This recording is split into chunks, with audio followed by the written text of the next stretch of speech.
Здравейте, скъпи пътешественици! Привет от мен, Яна! Днес ви казвам здравейте отново от Германия и ви отвеждам на един приказен коледен базар. Всъщност не просто кой да е, а базарът, от който цялата ми обсесия по коледни базари започна.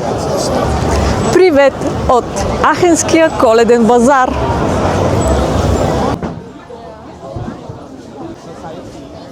Това е един от най-типичните немски коледни базари и обикновено винаги попада в класациите на топ 10 на едни от най-типичните, най-традиционните, най-красивите коледни базари и някакси винаги попада в нечия класация, никога не остава в сянка, но никога пък не е и на първо място.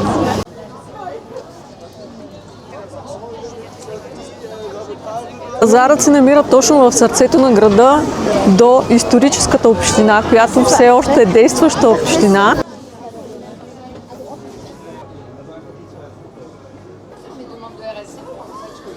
Може да намерите дори и френски сирена. Има много продукти тук, много и всякакви. Сега искам да споделя с вас моя любима гледка и често фотографирана част на града.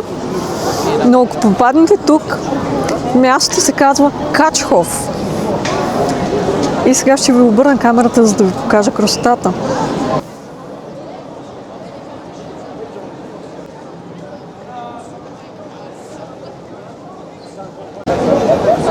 Точно пред нас се намира катедралата на Ахен.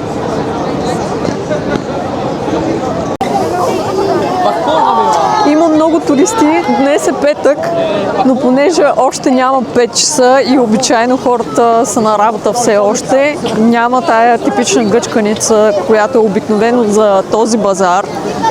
Това е, сега ще ви кажа, слабо посещение, което ви показвам пред мен.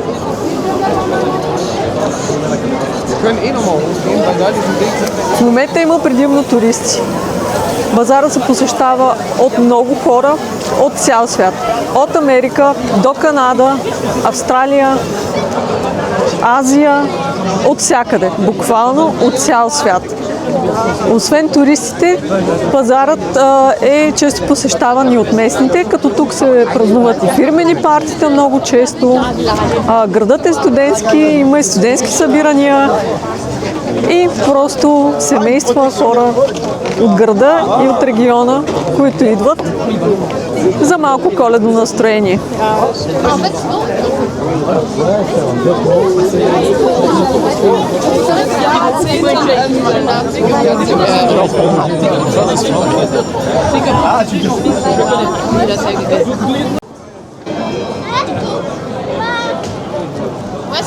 Това магазинче зад мен, което ви го показах току-що, е едно от най-любимите ми за коледни играчки. Вътре могат да се намерят наистина много интересни. За съжаление, цените също са доста добри. Знаете ли какво? Дайте да влезем заедно да видим какво има. Понеже магазинчето е малко и разполага с много стока, хората се чакаме на опашка, за да влезем.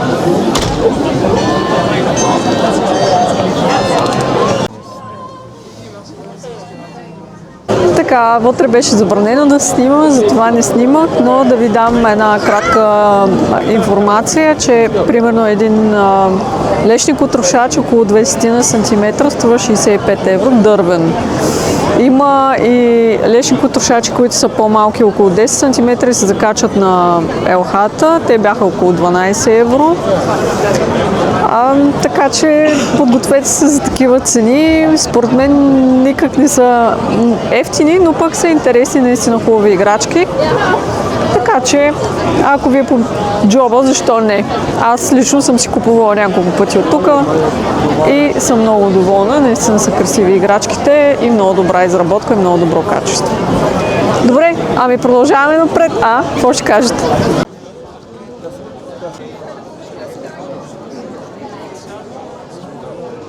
Ахенската катедрала, която е точно зад мен, а пред мен е Коледния базар. Просто магия от всякъде. Няма как да пропусна да ви спомена, че Ахенската катедрала е била от особено значение през средновековието и тук са били коронясани изключително много германски крале. Да не говорим, че това е била катедралата и на Карл Велики.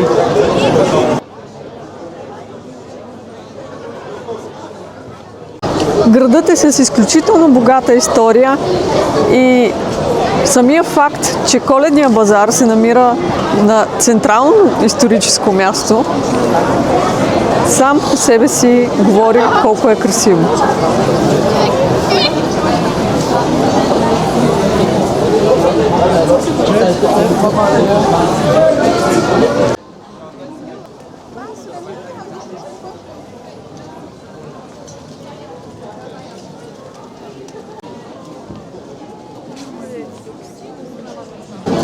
Базарът предлага шоколадови изделия, печени кестени, карамелизирани бадеми, всичко стандартно, но нещо, което е типично за Ахен, това са принтените. Принтените са меденки, които се произвеждат по тайна рецепта и само уж ахенци го могат. Така че навсякъде почти ще срещнете пекарна или щандове на пекарна, една от най-известните пекарни в града, която се казва Нобис. Да не използвам друга дума, но е нещо като доминант на пазара. Има страшно много други пекарни, които предлагат принтените и не са с по-лошо качество, но пекарната засенчва всички с уникалната си витрина. Затова обръщам камерата преди някой турист да не е застанал отново да снима там.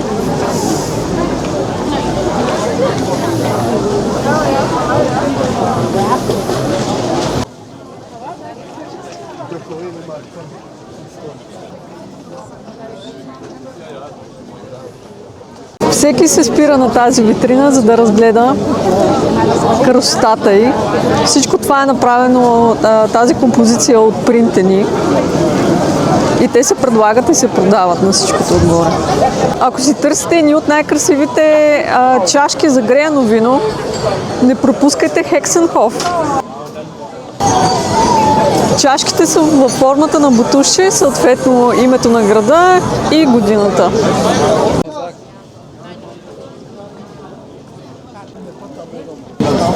Да ви кажа, цената на един Райбе Кухен е 5 евро.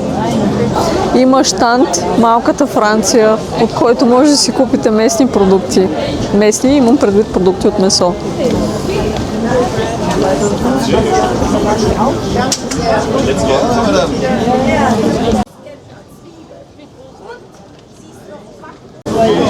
Мастилници, тетрадки кожени с кожена корица.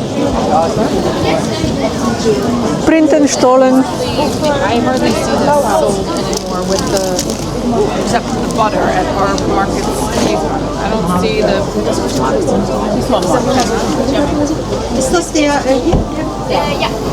500 грама штолен струва 14,95, горе-долу 15 евро. Половин килограм штолен. Продължаваме напред. Текстилни изделия. За къде без коледни играчки, просто няма на къде.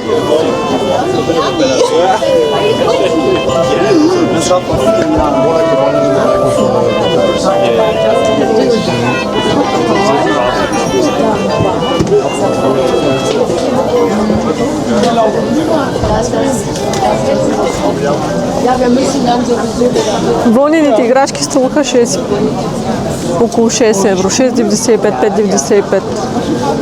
Продължаваме напред. Да.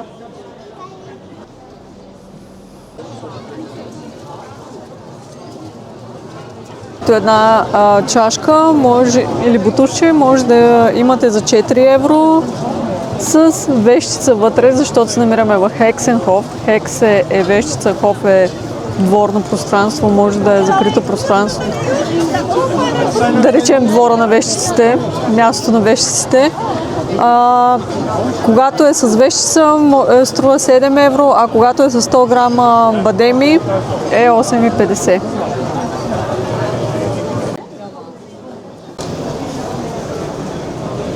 Ето още един филиал на пекарната, която ви казах. Тя има също щанд и на Коледния базар. Затова казвам, че са доминантни, за да не използвам друга дума.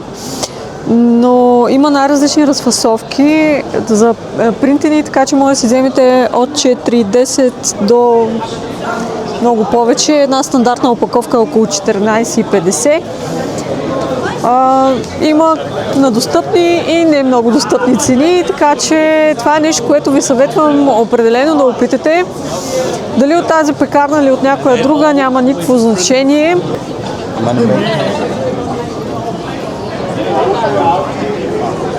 Колкото до Хексенхоф и готините бутилчета, които предлагат греното вино, Хексенхоф също имат на няколко места щандове. Те и целогодишно си имат заведение, което оригинално е тук в сградата зад мен. И сега има отпред щандове, които предлагат греновинци в готините бутилчета. Много са готини. Те не са ги променили от години, просто годината щампова на бутилчето е различна, но са много симпатични наистина.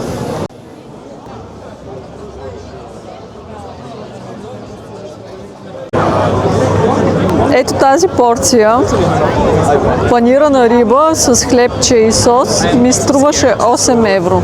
Сериозна порция си ми струва най-ефтиното ми попадение за храна спрямо грамаж и цена.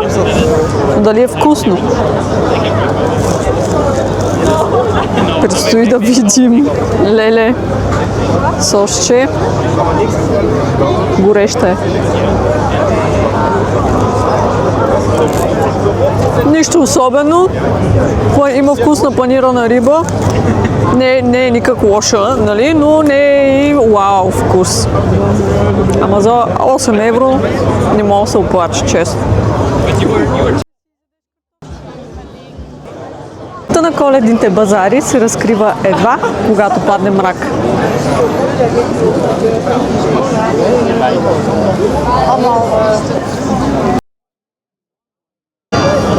Сега ще ви заведа на едно място, където аз обичам да си хапвам и да си пивам винцето на спокойствие и да наблюдавам базара. То е тайна, няма да казвате на никой, нали?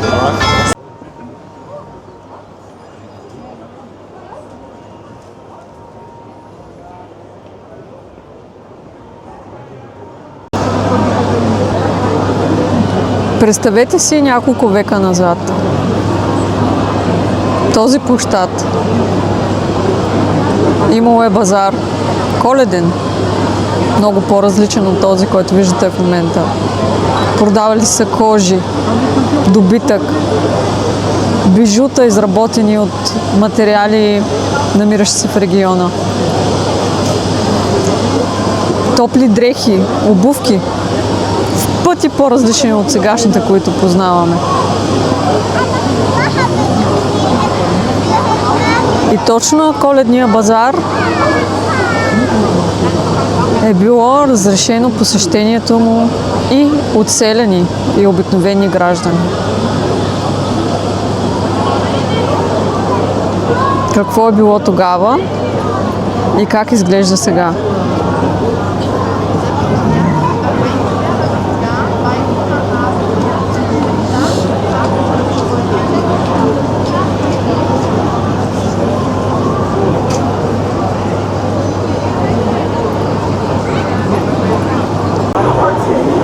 Кажете ми, не е ли тайно място? И готино. Имам изглед към основния площад и част от базара. А реално се намирам на входа на общината.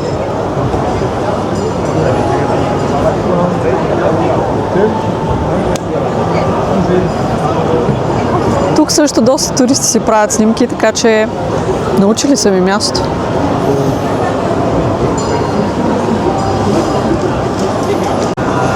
И сега, докато си изпивам винцето, да ви споделя малко впечатления от коледния базар в Ахен. Това е определено първият коледен базар, който някога през живота си съм посещавала. Беше през далечната 2008 година, когато дойдох тук за първи път. Бяхме на гости с майка ми на брат ми. И беше наистина едно незабравимо прекарване. Имаме невероятни спомени. Беше наистина много, за мен лично, вълшебно преживяване. Но от 2008 до сега не забелязвам почти никаква промяна, освен в чашките леко, които преди бяха малко по-високи и едноцветни, в смисъл такъв бяха бели. Сега са с най-различни цветове ги предлагат, обаче от 2017 не са променили въобще модела. Даже имам теория, че са купили доста за години напред, тъй като аз имам чашка от 2026-та, 2025-та. И това е нещо, което според мен е и добре, и не е много добре. Добре, защото се запазва традиционната визия на коледния базар.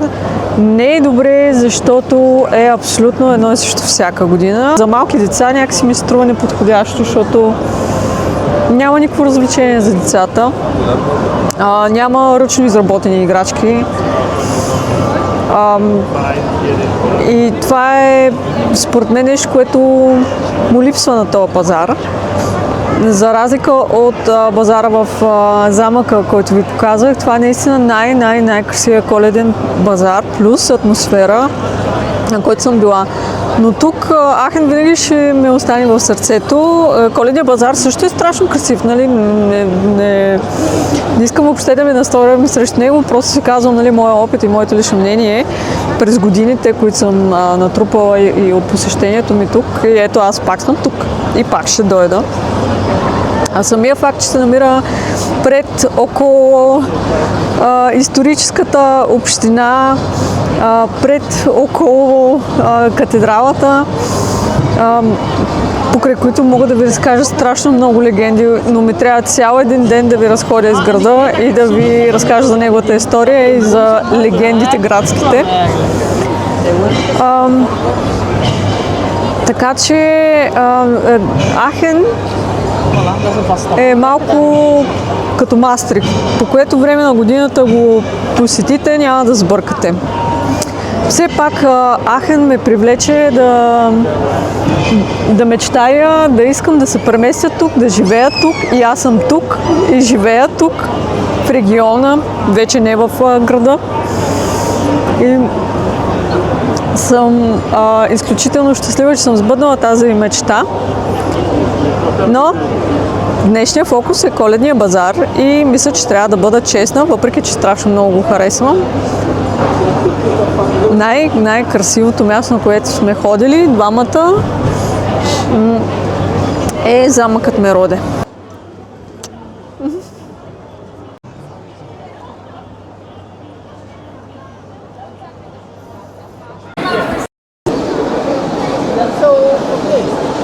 Споменах ви, че си имам тайни кътчета и местенца тук на коледния базар в Ахен, откъдето не е просто да се насладя на греяно винце или на храна, но и да поснимам.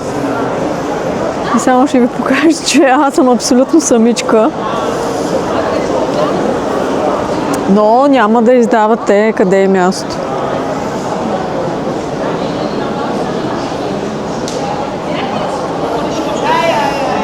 Понякога човек трябва да се отгледа, за да открие хубавите места. Часът е вече 5:36 след обяд и ви показах преди около час и половина как изглеждаше обстановката на коледния базар в Ахен, и сега ви обръщам камерата, за да ви покажа как се промени. Вече разминаването с хората става все по-трудно, защото народа излезе навън и иска да си изкара хубаво време.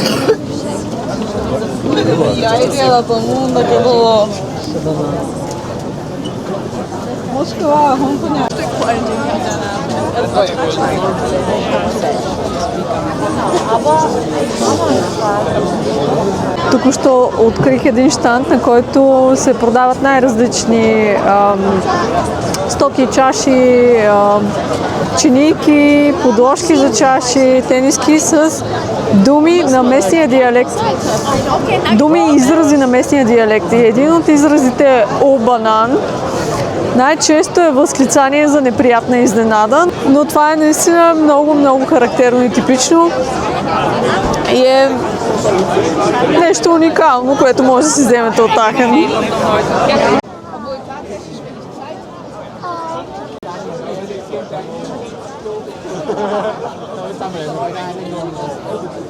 Мястото, на което се намирам, се нарича Качхов и това е пространството между общината и пред мен е катедралата. Като това е гърба на общината, а пред мен е гърба на катедралата.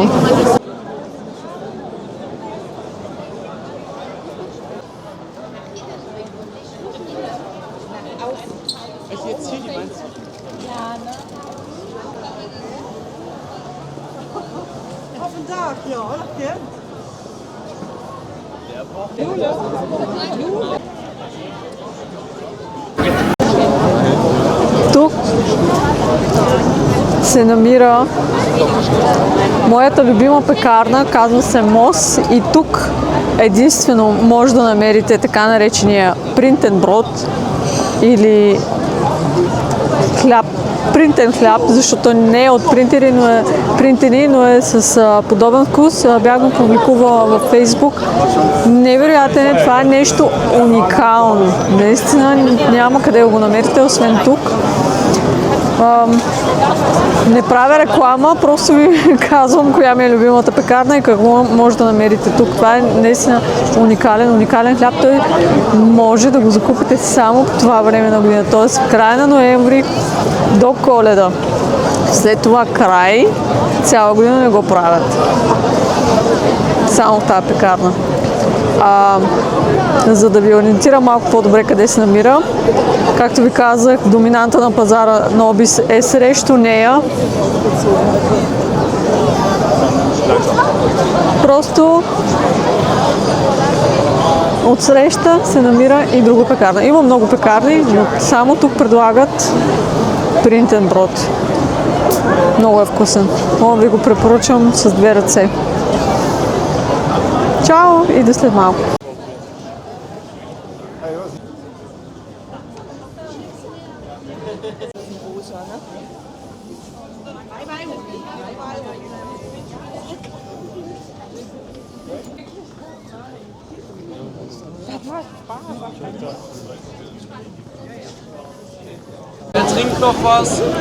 И ето ни тук, в началото на пазара, на коледния базар в Ахен. Нашата разходка приключи. Приключи и тази годишната ми тема за коледните базари. Исках много точно Ахенския коледен базар да ви представя, защото за мен цялата ми любов към тези места започна от тук. И нещо, което пожелавам от сърце, е да имате весели и светли празници, да вярвате в доброто и без значение къде се намирате, било то географски или във вашия живот, да не спирате да вярвате, не спирайте да мечтаете, не спирайте да пътувате, било то чрез разкази на други, било то по интернет или както можете, но винаги намирайте път към себе си, към доброто в себе си и към доброто във вашето сърце. Весели празници от мен, Яна, и ако подобно съдържание ви харесва, абонирайте се за канала. Ако не, просто подминете. Весели, хубави и светли празници от мен. Чао и до следващото видео!